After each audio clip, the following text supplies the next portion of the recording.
Welcome to the Count Stacula YouTube channel. Thank you so much for watching another one of my videos.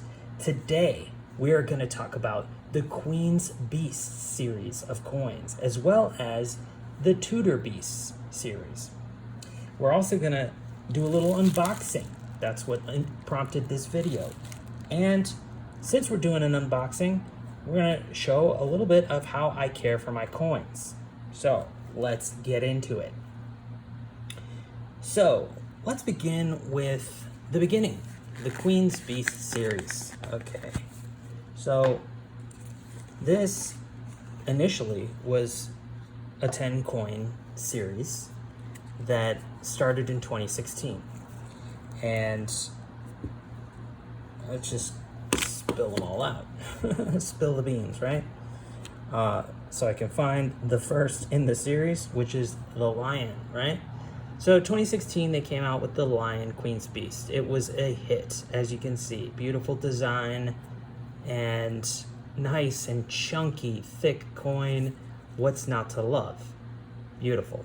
I think a lot of people really enjoyed something different coming out of the Royal Mint. And they followed up with another banger. Look at the Griffin. This was a really popular design in 2017. Love it. So I was catching in on this series pretty early, but I think the first four had already come out when it kind of popped up on my radar. And these were already really awesome for the first four designs. So I didn't go in too big with this series. Had I kind of gotten wind of it early on, I probably would have bought a lot more initially, because they definitely did really well in the aftermarket, given some time, you know. And there were so many different releases, I guess, to choose from, whether you're into proof or bullion coins, different sizes for each. It was kind of daunting, to say the least. But these first four coins were pretty iconic and did very well. You have the Lion, the Griffin, the Dragon, and then the Unicorn. So they followed that up with the Bull, and then I think the Falcon. Yeah, so it was turning out to be a really good series. And the Yale, and then they brought back the Lion, another lion, a different color lion. This one's white. They finished it off with the horse and the dog, and this was pretty cool. So this is the Queen's Beast series, and it was lovely. They kind of came out of left field with the Completer coin, but there were some mixed feelings about it. But, you know, I mean, once I got one in hand, I was like, shit, this is awesome. Because it's beautiful. It is really cool. I should have gotten like in on the 10 ounce. But I was saying that all through this series when it came out. I was like, oh, I should have picked up the 10 ounces when I had the chance. You know, they've all like doubled in price since then. However, I did get into the gold because I just felt like, you know, it was a series I wanted to complete, you know. So and the prices were right. Like I was able to get the 1/4 ounce at a decent offer, close to, you know, spot. But this was before crises in 2020 and stuff, so gold was cheap. Nobody cared back then about the price of gold. It was fluctuating below 1,500, and you know, that was definitely a good time to get in while the prices were cheap. So yeah, I definitely picked up on the entire 1/4 ounce series of gold Queen's Beast coins. And yeah, I had to do a little hunting, a little digging to find them. And I'm glad I did. You know, it was fun. I like that about it. It wasn't exactly easy to get each one. But I believe I went in order for most of them. Actually, closer to I think at some point I just tried to get the most rare ones first, you know, this one, this one, this one. And once I got those, there was a point in time where those kind of became a little harder to find. And yeah, so anyway, it was a fun little collection, and I enjoyed it thoroughly. I think having a 10 coin series that you commit yourself to buying in both silver and gold can be a little bit daunting in terms of you know, maintaining at least, but it worked for me. The prices were right at the time. It wasn't too extreme, and I had more money than I do now. But hey, I've retained my wealth, and exactly, it's also gone up in value if I were to sell it. So that was the Queen's Beasts, and it really was nice. They did not make a 1/4 ounce gold completer coin, so I didn't get it. But let's take a look at this unboxing that we have. This is more like an unbagging, but you know, if you order coins, sometimes this is how they come. When the Tudor Beasts came out, I was not incredibly fond of the designs, and especially the first one that they showed off with the proof spotted leopard or something, and I really just kind of didn't care for it. But I knew when these came out, eventually I'd probably pick them up. And you do have some time with these Royal Mint releases. It's not like you have to jump on them on day one. So this has been out for quite some time, but I was able to pick them up just recently at a decent deal. I think even less than what they were charging when they first came out, because of the movement of spot. And they mint so many of these that a lot of them just trade for bullion price as close to you know, your average Britannia would cost, mostly, except for that they're 2 ounces, so sometimes you even get a better deal. And so we're looking at the Tudor Beast. The first in this series, in the bullion series, was the Lion, which you know, even when this one showed up, I wasn't too fond of it, just because I felt like the design of the Lion was not as good as the background. The field, if you look at the background, like, it's got this awesome almost laser etched micro design that just glitters and glimmers, and it takes so much of that attention away from the actual subject, which would be the, you know, the lion, that I felt like, you know, the background or the field of the coin should not be more impressive than the devices, than the subject of the coin. So I was a little off put, but later on I just felt like, you know what, you got to get it. You don't have to get the 10 ounce. You don't have to get the 1/4 ounce gold. Just get one. See what you're missing. Maybe you'll change your mind. You know, I'm glad I did.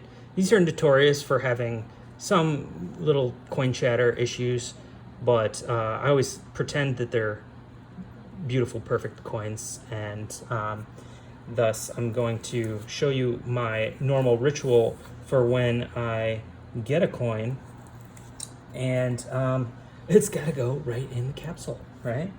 And of course I'm wearing gloves, but if I wasn't, I would put on gloves to handle my coins, at least one glove with whatever hand I'm actually touching them, just, you know, out of how I like to do things. So you know how sometimes even when you get a new capsule, there's all these like little fuzzies on it. So I don't see a whole lot of people talking about how to get rid of that. You know, you can't just blow on it, or else you're probably going to spit on it. And this goes for coins as well. Like, don't blow on your coins, because you're gonna end up spitting on your coins, and then you're gonna try to wipe it off or something with a microfiber, and that could lead to damage to your coins. So you gotta get one of these things. This is just like a camera lens cleaner. It's like $3 on eBay, super cheap, but it could save you a lot of money if you mess up a coin.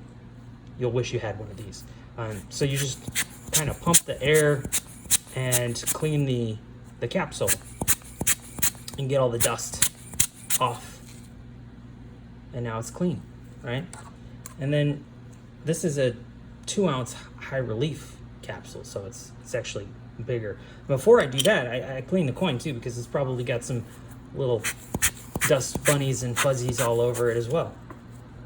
So I just give a little spritz of air, and then I clamp down on that. Oh, I forgot to clean this one. But yeah, it's good to do this because, how many times have you put a coin in a capsule only to realize that there's a big annoying hair right on the lion's face? And then you got to go back in, and these things are so hard to open up once you commit. So before I squeeze all the air out, I give it one good look on both sides to make sure I didn't miss any eyelash or dog hair before I clamp down on these things, because now it's in there, man. That's gonna be hard to get out, especially with these 2-ounce high relief capsules.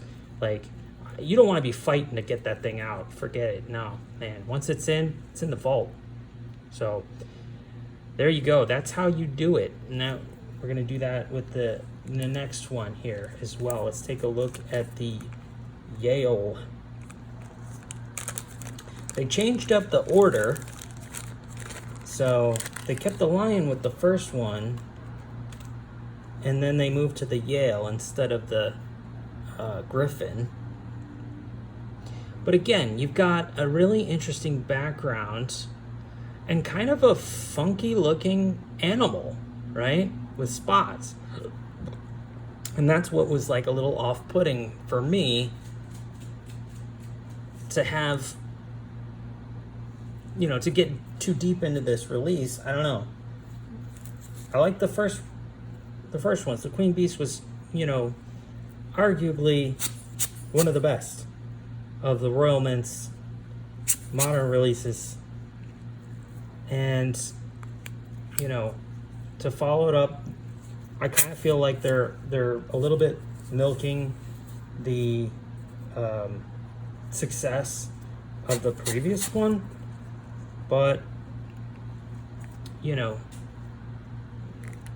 so I'm not going to go in too heavy with it. I don't think I'm going to stack the gold. Although the one good thing about committing to a series like that is that, you hold yourself accountable to making those purchases that you wouldn't otherwise purchase. So it helps you stack more gold. Not too many people talk about that, but collector coins do help you stack gold or silver, because if you didn't have the motivation to just stack another eagle, getting a collector coin series is sometimes can be a commitment and can help you achieve those goals. So it depends on how you look at it. Sometimes these do even better because they only come out for 1 year, and so they're even though they're technically not rare, they become higher premium and more rare than an eagle, perhaps, that you could get. So that is the Queen's Beast series and the newest Tudor Beast bullion coin release. I think these are pretty neat sequels, okay? I don't think that they're better than the Queen's Beast, but, something is going to be happening that's obviously very interesting with these coins, is that they're no longer going to be producing the Queen's effigy. It's going to switch mid-series. I don't know whether that's going to be a good thing or a bad thing, but, for 2023, are we going to get another Yale with the King Charles effigy? I don't know. We'll see. Will I pick one up if they do? Maybe. to complete the series. Hey, it adds another 2 ounces to the stack. What do I care? That's fine. I'm a completionist, I guess. So, yeah, something interesting to see what will happen down the road. I don't think that this Tudor Beasts series will do as well as the OG, but you know, it is what it is. Now, I got these cool coin boxes out. I wish I did, like I said, collect the 10-ounce coins, and I could be showing off my 10-ounce silver Queen's Beast coins, but that's not the case. These are both of my 5-ounce coin boxes. This is for the Perth Mint. So we'll look at the coins another day, but this is where I keep my 5-ounce Perth Mint coin capsules, coins in capsules, in this neat little box I made, 3D printed, which is available on eBay or directly on my Instagram, links in the description. And I've also made the same 5-ounce holder for the Libertad. They are slightly different sizes. These are slightly thinner, and thus they have a different size capsule, different size box. If you put them side by side and you look, one is almost an entire coin length, thickness difference. So, you know, that's why one is type A, one is type B. That's how I have it organized within my listings.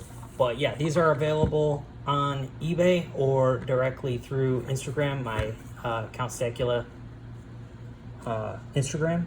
So pick one up today if you collect these types of kind of premium coin products that you don't typically find anything like this aftermarket. So that's why I made them, and along with some other cool products that I've also produced. And if you have any other ideas or suggestions, if you want me to make a 10-ounce Queen's Beast coin holder like this, but for 10-ounce Queen's Beast, I will do it.